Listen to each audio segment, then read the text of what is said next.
Coach, you brought up Ronnie Porter. What just gives her that innate ability to just hit the boards like that at that size? She has a chip on her shoulder. She plays with a big heart. I've watched her. I knew she's a problem. She was a walk-on last year, and now she just plays really hard. She never stops, and I just love kids like that that play with that passion and that hustle. So I really like her.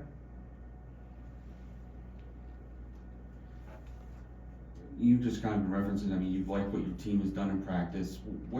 How surprising is it to see, a couple of these games where you get the good things in practice, but not translating over to the games? It's very frustrating, as a coach, you feel like you've prepared and got them ready, and we did. We've had great practices, we've had a great week. And then, we come out and I just thought we were flat. Like we were flat and we're at home. So it's hard for me to understand that. Like we should have a ton of energy, and we let them be confident early on by letting them in the game. And you just can't do that. You can't do that with no team in this league. You can do that because everyone's capable. They had a chance to beat Nebraska last game. They played Iowa really hard for 3 games. Like every team's good. And if you come and just are flat and then you're not hitting shots, it's really hard. And they shoot 19 for 25 from the free throw line, and we're 4 for 6. That's a huge difference. So that doesn't add up well. So we have got to be able to make shots. I don't know how else to say it. Like how many layups did we get in the fourth quarter? Like we're getting shots at the rim and we're missing them. And we got stops. We got stops even in the fourth, even though we gave up 26. Almost all of those were free throws. But we were getting stops. They were turning it over. We had shot clock violations. We got to capitalize on the other end. And I need to fix that. I guess I got to put them in better positions, and we'll fix that as a staff. But at the end of the day, the ball has to go through the hoop, and we're just not shooting it well right now. We're 27% from 3. 37% from the game, from the field. And it's not like they were torching the nets because they were 21% and 36, but the free throws were the biggest difference. It seems like you guys are getting shots that, like you mentioned, you're at the rim and they're missing. So I don't know how you can address that. Right? Like, what do you think is the best way to go about that? I don't know. If you have any ideas, let me know. But one thing, we got to try to get to the free throw line more because you can manufacture points that way. And so, I thought we were finally being aggressive, and then, we didn't get to those fouls called. But, I don't know what they shot in the fourth. They were 13 for 18. That's crazy in the fourth quarter. 13 for 18 from the free throw line, and we were 0 for 0. Like, how does that happen? I don't even understand that. So that's the game. For how many shots we didn't make and all that, like we were being aggressive at the end. So that's a big difference right there.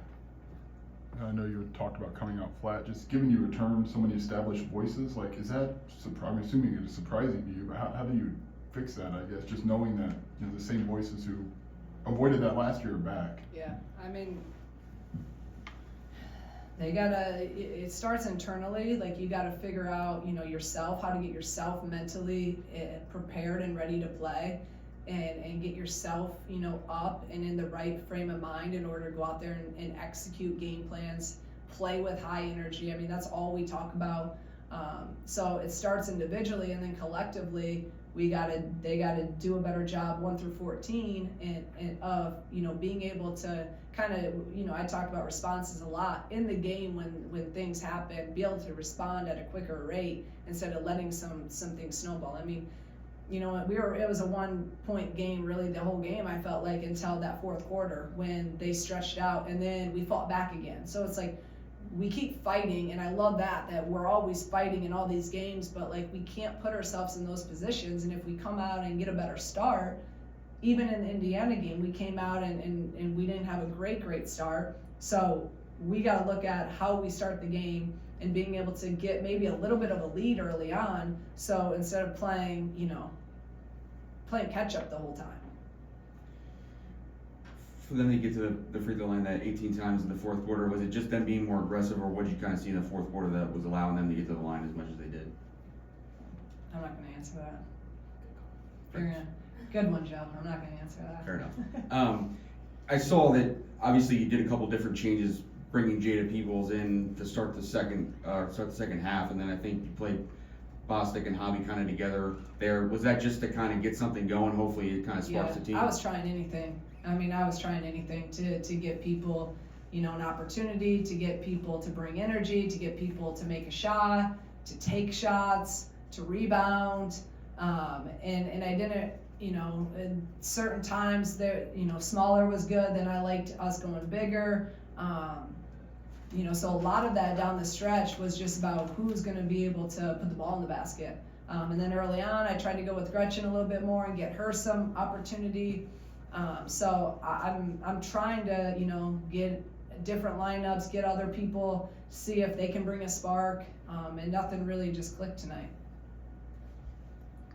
I mean, just given the last 3 games, you guys were right there. Just like you mentioned yesterday, just kind of missing that win. Like, how do you, or I guess what's important for you guys to not kind of fall back and maybe get closer to that, especially with the next 2 on the road? Yeah, the good thing is I think we do get to play right away. It's going to take a lot. I got to be able to, continue to lead them and prepare them and keep them in the right frame of mind. But we also have to have that accountability, within the team, and they got to make those. Hey, we're going to go out there and do this. We know we came out flat on Sunday, so we need to have a really good start, especially on the road. So, we're on the road the next 2 games, and to be honest with you, we've actually played better on the road this year than we've played at home. So hopefully we'll come out and they'll have confidence. I would think we won at Nebraska last year, but at some point we got to get over the hump. We got to get some of these. And then the offensive rebounds, was that just an effort thing, or was there something that they were doing? I know that kind of maybe tapered off late, but early on they got a lot of second chance points and opportunities. Yeah, Williams is that good, where she's super athletic. She's the most athletic big in our conference. So her offensive rebounds, and really she only had 3. It's Porter. If you think about it, point guards aren't used to boxing out because almost all point guards get back. So you're in the habit of not having to really get a physical box out, and she's so little and quick that it's hard to even get a body on her, and she's just relentless, and she's elite at getting them second. How many times did she just come up with the ball and get them another opportunity? And I've watched that every game. I've watched them on film. I've seen the same thing. So that's execution of going out there and executing us, preparing you to to make sure we're boxing her out. We got to do that.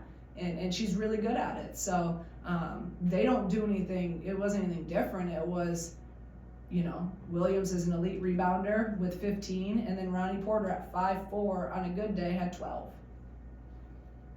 Everybody good? Thank you.